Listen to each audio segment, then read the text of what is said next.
올해 KC 기준이 변경이 돼서 좀 골치가 많이 아프실 것 같더라고요. 이제는 어디서 어떤 기준으로 나올지를 12월 30일에 바뀐 규정이 뭐냐, 추려서 이렇게 외우면 이렇게 답을 구할 수 있다.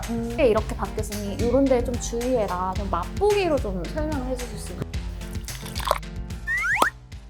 네, 합격 에센스 톡톡. 오늘 저희는 합격을 위한 에센스를 연구해 볼 건데요. 오늘의 합격 에센스는 전기 트레이너 류승원 교수님이 넣어주실 겁니다. 교수님 네, 안녕하세요. 반갑습니다. 네.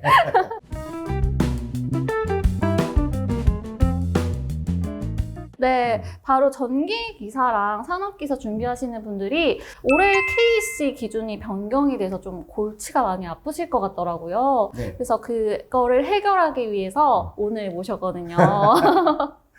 네. 근데 제가 여러분들한테 이렇게 얘기 드리면 뭐하는데 꼭 좀 하나 알고 싶은 게, 네. 왜냐면 많은 분들이 이런 얘기를 해요. 기존에 공부했던 사람들은 네. 당연히 KC 바뀐 거를 주의 깊게 생각해야죠. 네네. 근데 문제는 처음 준비하는 사람은 네. KC가 바뀌었던 말도 어차피 공부해야 되는 거잖아요. 그러니까 21년도에 처음 내가 공부를 시작하신 분들은 네. 어차피 관계가 없다는 뜻이에요.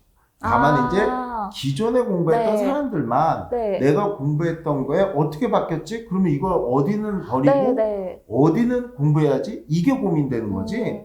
처음 공부한 사람 아무 문제 없는 거예요. 그러니까 어차피 그거 갖고, 백지 상태. 저도 학원에서 가끔가다 네. 무슨 얘기를 하냐면, 학원에 처음 등록하러 왔는데 네. 이런 말을 해요. 원장 선생님 뭐 KC가 뭐 어쩌고. 아니 그걸 왜 물어봐? 본인은 어차피 옛날 것도 모르잖아. 그렇잖아요.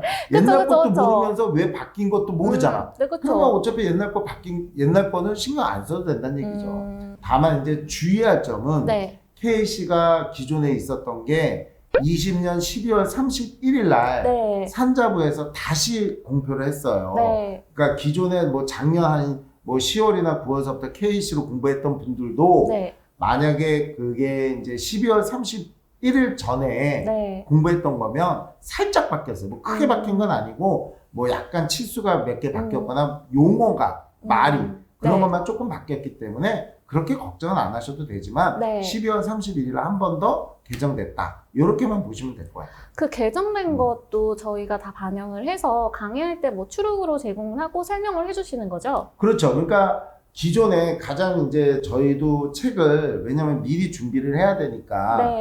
10월 달에 먼저 출간이 됐어요. 네. 그러니까 기존에 이렇게 책을 가지고 있던 분들은 12월 31일에 바뀐 규정이 뭐냐 그러면 거기에 대해서 또 삭제될 내용이 있고 추가될 내용이 있기 때문에 네. 그건 저희 시대에도 홈페이지 보시면 추록본이라고 해가지고 어디 몇 페이지가 뭘로 바뀌었고 뭐가 뭘로 바뀌었는지 상세하게 이렇게 전후로 구별 져놨습니다. 네. 처음 공부하시는 분들은 그 추록본만 좀 유의하셔서 어차피 백지 상태니까 그렇죠. 새로 네. 잘 공부를 하시면 그렇죠, 될 것 같고 네. 그래도 그 전부터 공부하셨던 분들이나 아니면 좀 그 전 시험에서 떨어져서 다시 하셔야 되는 분들은 그래도 고민이 될 것 같아요. 그렇죠. 좀 헷갈리는 것도 있을 것 같고 그러니까요. 문제가 가장 그거죠. 네. 왜냐면 기존에 내가 정말 열심히 공부했어. 특히 우리가 요 5과목이라고 보통 얘기하는 네. 전기설비 기술 기준 및 옛날에 판단 기준으로 공부를 하셨던 분들은 네. 점수를 여기서 되게도 잘 취득하는 과목이었단 말이에요. 보통 네. 수강생들도 막 16점, 18점씩 이렇게 받는 점수였는데 그러니까 20문제 중에서 그렇게 받는 문제인데 이제 KC로 바뀌다 보니까 네. 이제는 어디서 어떤 기준으로 나올지를 되게 힘들어하는 거죠. 네. 기존에 공부했던 분들은. 네. 그러니까 기존에 게 그대로 유지되는 경우도 있기 때문에 그건 그대로 가시면 되고 네. 대신 이제 문제는 KC로 바뀌어서 어떤 부분이 어떻게 바뀌었는지만 주의 깊게 보고 그리고 이게 어떤 식으로 나올 건지만 유추를 해서 처음에 그쪽으로 다가가야 되지 네. 아직 시험이 한 번도 없었기 네, 때문에 뭐 전체적으로 다 공부하기에는 좀 무리가 되지 않을까 이렇게 네. 생각합니다. 네, 그러면 기존에 공부하셨던 분들을 위해 이런 게 이렇게 바뀌었으니 이런 데 좀 주의해라. 좀 맛보기로 좀 설명을 해주실 수 있나요? 그렇죠. 우리가 뭐 지금 네. 유튜버 요 과정에서 네. 전반적으로 다 할 수는 없으니까 네. 간단히 설명드리면 이거예요. 그 21년 전이죠. 21년 이전 규정이 있고 이후 규정이 있는데 네. 옛날에 이게 판단 기준이라는 거였어요. 네. 근데 이게 이제 변경돼서 KC로 이렇게 네. 변경이 됐죠. 네. 그러면 가장 크게 변경된 게 뭐예요? 그러면 일단 전압의 기준, 저압, 고압, 특고압은 그대로 살아있는데 네. 교류일 때 전압값과 직류일 때 전압값이 네. 요 기준이 바뀐 거예요. 이렇게. 아, 네. 다시 해서 600이었던 게 1000, 750이었던 게 1500 네. 이렇게 바뀐 거예요. 네. 그러면 고압에 대한 기준점은 똑같아요.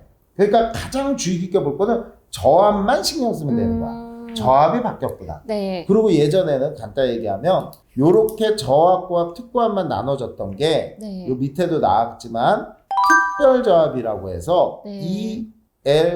ELV라는 게 새로 생겼어요. 네. 아마 제가 보기에는 올해 시험 문제에는 요거에 대한 전압의 기준, 즉 교류는 50V, 직류는 120V 이하다. 요게 여러분들 아마 시험 문제에서 한 번 정도는 나오지 않을까. 요런 부분이 아주 제일 중요한 부분으로 하나 네. 보이실 거고, 특별 저압이야. 그냥 특별히 저압이에요. 네. 안 죽는다. 이렇게 보시면 되는 거고. 네. 그러고 난 다음에 그러니까 우리가 이 바뀐 규정에서 가장 중요하게 바뀐 부분은 바로 이런 거죠. 접지.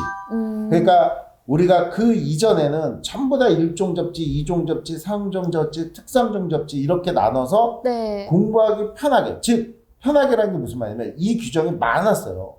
엄청 많은 양을 네. 수십 년간 시험을 보다 보니까 데이터가 쌓이잖아. 네네. 그러니까 데이터가 쌓이니까 추려서 이렇게 외우면 이렇게 답을 구할 수 있다. 그리고 암기법도 쉽게 나왔는데 이제는 이게 싸그리 사라지면서 그냥 뭐 접지 개통 이런 식으로 전반적으로 아울러서 그냥 나오게 된 거죠. 그러니까 네. 1종, 2종, 3종, 특3종이 없어졌다고 보시면 돼요.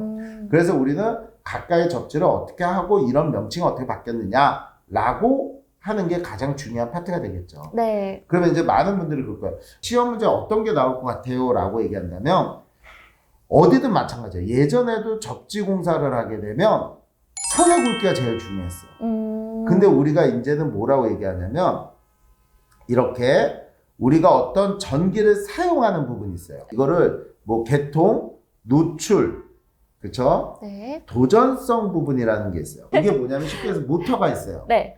모터가 있으면 그 안에 전기를 쓰고 있잖아. 네. 그러면 이렇게 전기를 공급하고 있는 거를 우리는 예전에는 R상, S상, T상 이렇게 얘기했는데 그것도 바뀌었어요. 아. 바뀌어가지고 이게 L1, 그냥 라인이야. L2, L3 이런 식으로 전원선이에요. 네. 전기 쓰는 선. 그러면 뭐 물론 중성선도 이렇게 들어올 수가 있겠죠. N상. 우리가 모터를 쓰고 있다는 얘기예요. 네. 근데 쓰고 있는데 정상적일 때는 아무 문제가 없지. 네. 그러니까 이때는 그 부분의 충전부, 다시 해서 접속하는 거라든지 전기를 쓰는 부분이 직접 접촉을 하면 위험한 게 직접 접촉이고 네. 간접 접촉이라는 거는 이 모터가 고장이 났어. 네. 안에서 고장이 났어. 그러면 당연히 전기가 이게 모터는 쇠로 돼 있잖아요. 네. 그러면 그 전기가 쇠로 갈 수가 있잖아. 네. 근데 만약에 사람이 그걸 접속하면 위험하죠? 그렇죠. 감전될 네. 거 아니야. 여러분들 다 알다시피. 네. 뭐, 하고 막, 그렇죠. 그렇게 감전될 수가 있는 부분을 우리가 노출 도전성 부분이라고 하는 거예요. 네. 그러면 이 부분이 감전이 안 되게끔 하려면, 네. 당연히 이 부분을 갖다가 우리가 땅에다가 접지를 해줘야죠. 근데 이제 예전에는 그래서 여기를 갖고 오는 선을 다 접지선이라고 얘기를 했는데, 네. 이제는 이거를 보호하는 선이다. 사람을 보호하든, 인축을 보호하든, 보호하는 선이다 해서 여기를 요렇게 끌고 가는 선을 우리가 P, 보호도체라고 하는 거예요. 요거를. 네.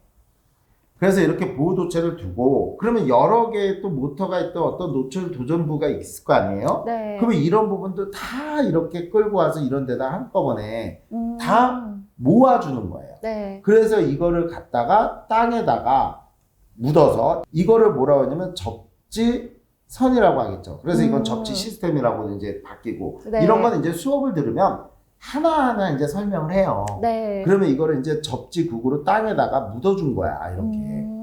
그러면 이게 이제 땅 속에 이렇게 있다고 치면 되겠죠. 네. 그러면은 접지라는 건 알아요? 접지? 네. 땅에 접하다? 그러니까 땅에 접하다. 이게 그러니까, 문과예요. 네, 문과의 한계예요. 그러니까 문과인데 네. 제 얘기는 뭐냐면 네.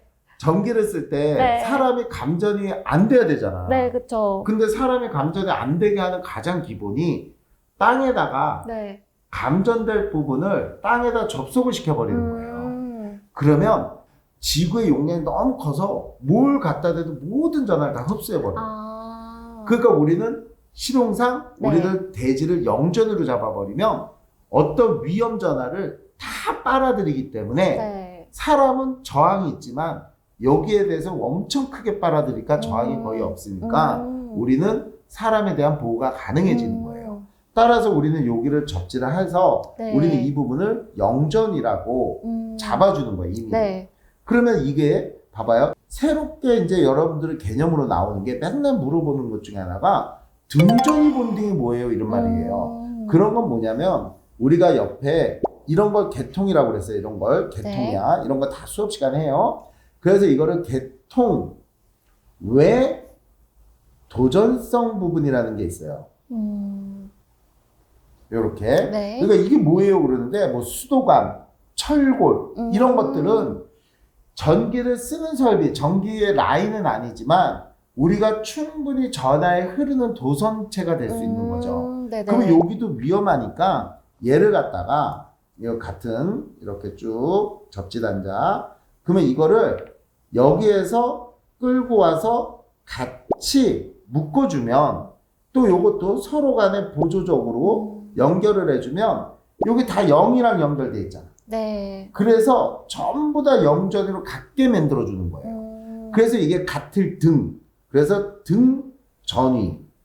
됐어요? 네네. 그래서 묶어주는 본딩, 도체. 이렇게 네네. 되는 거야.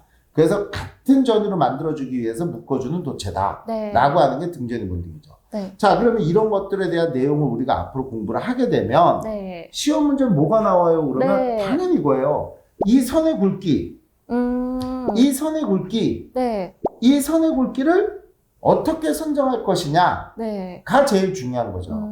아마 요거 21년도에 여러분들한테 가장 쉽게 물어볼 수 있는 부분이 이 부분이거든요. 선도체에 대해서 굵기가 얼마면 얼마짜리 쓰고 얼마면 얼마짜리 쓰고 즉 요런 데도 이렇게 돼 있죠. 그래서 접지선의 굵기 그래서 이렇게 나오면 선도체가 얼마짜리냐에 따라서 네. 우리가 접지선의 굵기를 얼마짜리를 선정을 하고 보호도체도 얼마짜리를 선정하고 등전의 본딩도체도 얼마짜리를 선정한다. 네. 요런 게 아마 21년도에 가장 중요한 파트가 될 것 같아요. 그럼 어떤 방식이냐? 네. 돌침 방식이다, 뭐 도선 방식이다, 뭐 150V EM 방식이라는 게 있어요. 한 번에 모아서 네.